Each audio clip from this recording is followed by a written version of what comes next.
Um espiritualista não pode, e isso é um princípio essênio. Nós aqui na ordem somos essênios. O princípio espiritualista, nós não podemos admitir que exista fome, embora a gente não tenha capacidade financeira, de recursos, de acabar com a fome. Isso é um problema de Estado, né? Não é um problema de uma pessoa, de um grupo. Você pode fazer caridade, sair aí, né, ajudando as pessoas a ter o que comer e tal, mas isso é paliativo, isso não por princípio isso não podia existir. Então, a gente, como espiritualista, nós temos que apoiar, seja lá quem for, que existam políticas públicas sociais. Mas por que precisa ter? Porque existe a desigualdade. Porque se não existir, não precisa de política pública. Né? Os países mais adiantados, eles não têm políticas públicas sociais, eles têm políticas públicas econômicas, porque eles já resolveram essa parte na sociedade. Mas hoje, economicamente falando, eles já chegaram à conclusão que a renda mínima é boa para todos. Sabe por quê? Você bota o dinheiro para rodar. Porque quando você dá para aqueles que ganham menos uma renda garantida, isso não é, porque o cara não faz nada, vai ganhar o dinheiro, não. Hoje já existe um conceito econômico, não é nem social, que aquela renda mínima dada na mão de uma pessoa, você pega aí hoje, vamos dizer, no nosso padrão, R$1.000, por exemplo. Quem recebe R$1.000 vai gastar esses R$1.000 na economia. Agora, aquele que ganha R$1 milhão, esse dinheiro não vai voltar para a economia. Ele vai para aplicações financeiras, vai para fora, investir em moeda, mas não vem para a economia, ele suga da economia. Então, hoje, a renda mínima é algo que nos países europeus adiantados já está sendo vista como solução para as economias não terem crise. Porque eles já chegaram à conclusão que essa economia de favorecer banco só leva à miséria, porque eles sugam os recursos da economia e deixam a miséria prevalecer. Então nós estamos falando isso como espiritualista, a gente não pode aceitar isso como normal. Você não pode aceitar, não, mas o outro lá tem que se virar, entendeu? Eu trabalhei, eu ganhei dinheiro, eu fiquei rico. Não, peraí, como é que foi a sua oportunidade? Embora existam pessoas que consigam vencer essa barreira, mas aí é exceção para justificar a regra. Sobre o dízimo que o senhor falou aí, que existem esses pastores ricos, como é que fica a situação desse povo que contribui para que ele esteja assim? Isso é ignorância. Olha só, eu tenho por princípio, sempre tive o seguinte: nunca se condena quem votou em A ou B por ser errado. O voto não deve ser olhado assim, essa raiva que a gente tem, que votaram em A, B ou C, porque aquele que votou muitas vezes com a consciência de que estava fazendo a coisa certa. Ele está mal informado. O que nós precisamos é trabalhar para que as informações cheguem às pessoas de uma forma correta. E a grande parte das informações do que hoje a gente chama da Matrix, né, que faz esse mundo ficar, não chega ao conhecimento das pessoas. Eu tenho um questionário, eu faço até às vezes umas reuniões não espirituais, mas de educação política, né, em que eu faço 50 perguntas sobre economia, história, geopolítica, sobre aspectos do funcionamento de uma sociedade, do Estado, uma série de perguntas. Eu posso te garantir que num grupo de 10, nenhum responde essas perguntas. E alguns nenhuma das perguntas. Então, eu faço perguntas assim bem diretas. Né? Por exemplo, o que é o PIB? Mais ou menos a pessoa sabe. O PIB per capita, mais ou menos sabe porque é dividido pela quantidade de pessoas e tal. Aí você vai, o índice de Gini, aí já começa a enrolar, ele nunca ouviu falar. Entendeu como é que é? Aí você começa a entrar nas políticas migratórias. Ninguém sabe o número 1.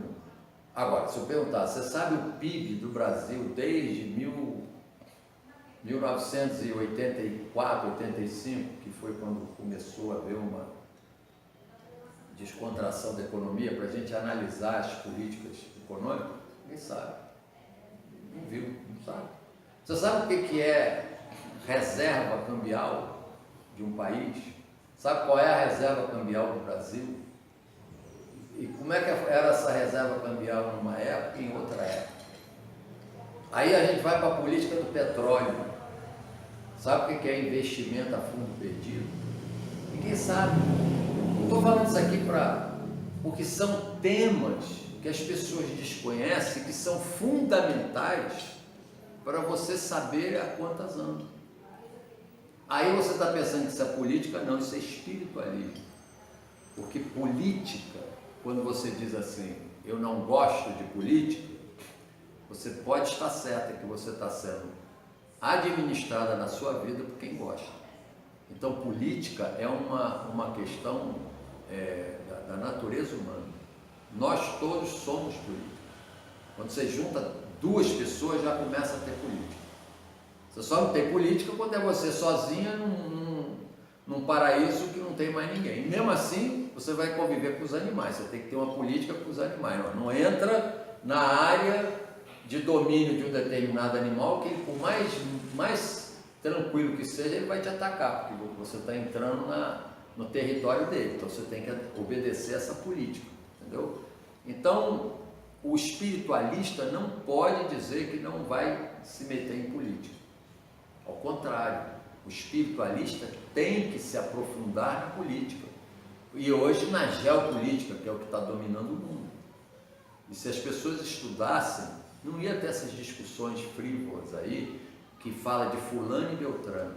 Ia falar de políticas, não de pessoas. E essa falácia da corrupção, né? Isso é uma falácia. É tão ridículo essa discussão toda de corrupção. Corrupção, ela é da natureza humana. Desde que o homem começou a ter dificuldades qualquer e precisar trabalhar para ter uma situação, não sei o quê, já existe em todas as sociedades, em todos os ambientes, né? E ela é uma discussão extremamente hipócrita, porque as pessoas só negam, eu já vi pessoas indignadas com a corrupção na minha frente, dizer que vende apartamento de 3 milhões por 1 milhão e os 2 milhões em dinheiro para não pagar imposto de renda. Eu não vi a pessoa falando comigo, eu fiquei calado, né? Mas a conversa era sobre corrupção. Eu fiquei olhando. Eu agora não discuto no varejo, né? Eu faço vídeos, falo no atacado, falo em palestra, mas não vale. Essa discussão pessoal, que o fulano, que o beltrano, que isso, que aquilo, que o outro é isso, outro é aquilo, isso não leva a lugar nenhum, sabe por quê? Porque você vai falar uma discussão que eu estaria contrariando o meu lado espiritualista. Por quê? Se eu conversar isso pessoa por pessoa, eu vou entrar em choque de paradigmas, que a gente já falou aqui, inclusive, espiritualmente falando, e não vou convencer ninguém de nada, porque os paradigmas dominam a pessoa. Aquela história, né? Você querer dizer para o peixe que tem lugares que são mais interessantes para viver do que a água, ele nem sabe que existe. Experimenta conversar com um peixe. Peixe, olha, vai lá para a beira da praia, que você pega aquele sol, fica, ó, você sabe o que é eu pegar um solzinho, ficar queimadinho no sol, não sei o quê? O que é isso? Né? Por quê? Porque ele não conhece, então não adianta. E aí, falando dos essênios, os essênios tinham isso como claro, então eles se isolaram, porque eles entraram em choque e eles precisavam fazer uma sociedade um tanto ou quanto secreta, para não se confrontar com o comando da sociedade, que eram aqueles imperadores, aquela turminha toda lá, que era tudo corrupção também, entendeu? Então não é o cargo de A, B ou C que é isso, que é só de um lado, que a corrupção é um polo de dois lados, tem o corrupto e o corruptor. Então, você diz que tem corrupção, tem dos dois lados. Aí vendem uma ideia, né?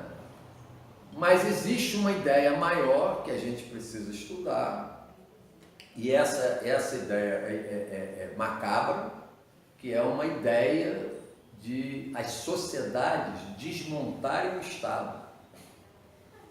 Porque isso aqui é o que vai permitir o comando, o domínio, entendeu? Os estados desmontados. Isso é um absurdo, isso já vem desde lá atrás, né? Que eles fazem esse direcionamento. O Estado não presta. Sabe aquelas coisas? Fulano é isso, fulano é aquilo. O Estado não presta, isso aqui não presta, isso aqui não presta. Coisa assim. Radical. Radical. Por exemplo, você tem um médico que cometeu uma impropriedade qualquer, todo médico é assim. Entendeu? Um motorista de táxi é mal educado, todo motorista de táxi é assim. E a gente sabe que não é. Né? As sociedades são feitas de pessoas de todo tipo. Cada um tem um conceito de vida diferente, uma maneira de ser diferente. Então, eu estou falando isso tudo para vocês, que não são conceitos políticos, são espiritualistas. O espiritualista, ele tem que ter consciência de que a política está dentro da essência humana. Você tem que se participar. Então, o Bertolt Brecht tem aquela expressão dele que é o analfabeto político, vocês já leram?